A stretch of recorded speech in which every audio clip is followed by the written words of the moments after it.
Внимание! Одлуката на апелациониот суд за казната на Мијалков ќе биде тест за реформите во судството, велат аналитичари. Сад се подготвени да се вратат во иранскиот нуклеарен договор, најави Бајден. Дали лукот штити против COVID-19? Научниците се обидуваат да се изборат против ваквите дезинформации, поврзани со вирусот и новите вакцини. Останете со нас.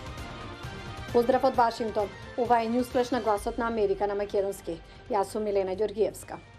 Би било трагедија ако апелациониот суд се обиде да изнајде олеснителни околности за да ја намали казната на Мијалков од 12 години. Велат аналитичари за гласот на Америка, со кој разговараше колегата Мики Трајковски. Еве ги нивните реакции. Случајот секс директорот на УБК Сашо Мијалков, неговото бегство и повторното појавување во јавноста, уште еднаш ги извади на површина болните рани особено на македонскиот правосуден систем, велат експерти за гласот на Америка.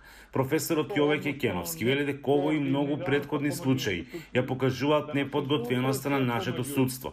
Според него, наместо да се игра со системот, Мијалков досега требал да одлежи половина од оваа казна. Односно координираноста помеѓу институциите на системот, пред се помеѓу судството, обвинителството и Министерството за внатрешни работи, и затоа ни се случува на такви работи и ни се случи една ваква трагикомедија. Ова од една страна укажува на гнилоста, на порозноста на системот, од друга страна укажува на пипците на луѓето кои што долго време биле во власта, дека се пуштени длабоко во судството, во обвинителството, па и во полицијата. Адвокатот Звонко Давидовиќ вели дека со ова се докажува колку системот на делување и работење на институциите е порозан и неадекватен. Според него причините за тоа се длабоки. Имаме еден правосуден систем кој што не може да одговори на денешните потреби и кој што длабоко во себе е исполитизиран. Зошто го велам ова? Ако во определени случаи каде што не е политичка фигура, јавен функционер од висок ранг во прашање, обвинителството задолжително оди со притвор и го добива, додека во ваквите високопрофилни предмети кокетира со обвинетите. Но што по пресудата од 12 години затвор која Мијалков ја доби за случајот Таргет тврдина, и Кекеновски и Давидовиќ велат дека ништо не треба да изненади. Би бил уште поразочаран доколку се случи да после 60 дена притвор не му биде продолжен притворот, тоа е една работа. Второ, доколку во меѓувреме апелација се обиде, односно изнајде под наводници така наречени олеснителни околности, па евентуално ја намали казната или пак евентуално го врати на повторно судење. Тоа би било уште една поголема трагедија и тогаш за мене треба веднаш подитно да одговараат тие кои што ќе направат вакво дејство. Апелациониот суд има законска можност и законско право да ја намали казната и да ја преиночи пресудата, да ја зголеми казната или да ја укине и да ја врати на повторно решавање. Но ниту една реформа која беше најавена на судството не се спроведе, за да ни даде можност да имаме доверба во истото и начинот на кој работи. Предметот до сега покажа праксата дека за многу предмети апелациониот суд на вистина долго решаваше. Професорот Кекеновски уште смета дека сите оние кои биле нелегално прислушувани треба да побараат надомесна штета од Мијалков. Од Охрица, гласот на Америка, Мики Трајковски. А од вестите во САД, председателот Џо Бајден нарече дека е подготвен да разговара со Иран за враќање во нуклеарниот договор од 2015 година, од кој се повлече поранешниот председател Доналд Трамп. Иранскиот министар за внатрешни работи вели дека Вашингтон треба да го направи првиот чекор.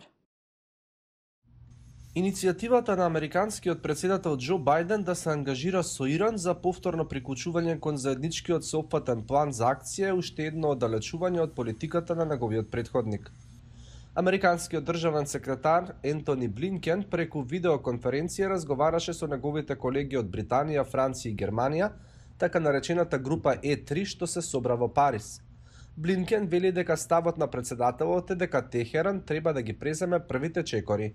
Председателот Бајден е јасен кога вели дека ако Иран сосема се придржува на своите обврски според договорот, сад ќе го сторат истото со што ќе се направи платформа за да го изградиме со нашите сојузници и партнери, она што го нарекуваме подолг и подцврст договор.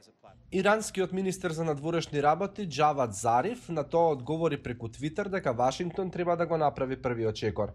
САД безусловно и ефективно да ги кренат сите поставени санкции кои се повторно поставени или преименувани од Трамп, порача Зариф, додавајќи дека дури тогаш Иран веднаш ќе ги преиначи сите мерки што се во сила како реакција на тоа. Американски официјален представник индицираше дека прашањето кој ќе биде прв најверојатно нема да биде пречка за обновата на иранскиот нуклеарен договор. Представникот рече дека поголем предизвик може да биде прашањето што би се сметало за придржување на договорот. Официјални лица од администрацијата на Бајден веќе направија некои помирувачки потези кон Иран, како што е олеснувањето на рестрикциите на патување на ирански дипломати во Обединетите нации, која администрацијата на Трамп ги ограничи на мал дел од градот Њујорк во 2019 година. А дезинформациите и теориите на заговор поврзани со вакцините против COVID-19 водат се повеќе граѓани да се сомневаат во нивната безбедност. Светската здравствена организација повика на едукација на населението. Научниците од цел свет брзаат да најдат вакцина против COVID-19. Вирусот која предизвика пандемијата одзеде повеќе од 2 милиони животи, зарази над 100 милиони лица. Сепак, и покрај докажаната заштита што ја нудат овие вакцини, луѓето се уште се сомневаат во вакцината. Не знам во што да верувам, во вестите или другото што го слушаме. Имам резерви, бидејќи сакам да знам како ќе се одрази врз мојот имунитет. Зошто да се вакцинирам против нешто што можеби никогаш нема да го имам?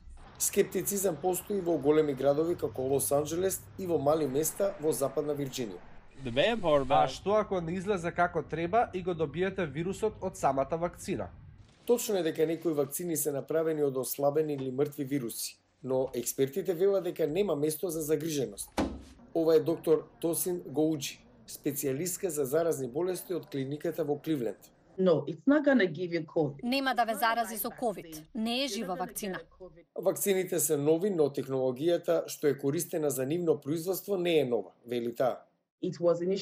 Прв пат беше направена за пациенти со рак. Не ја откривме оваа технологија изминатава година заради COVID.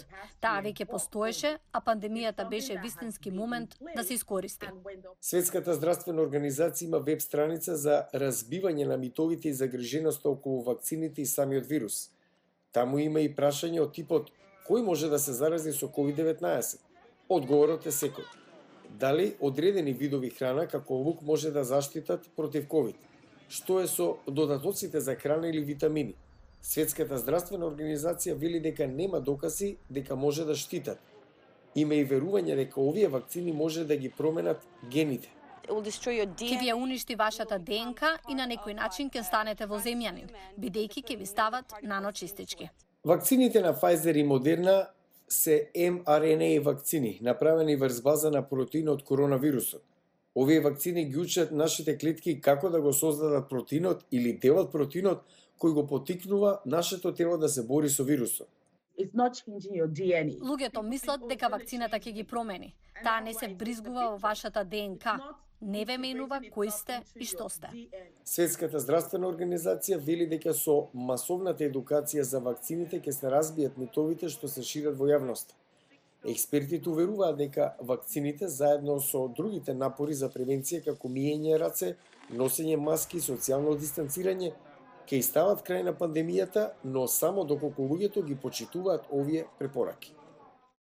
Пријатно од Вашингтон. Со нови информации се гледаме утре повторно.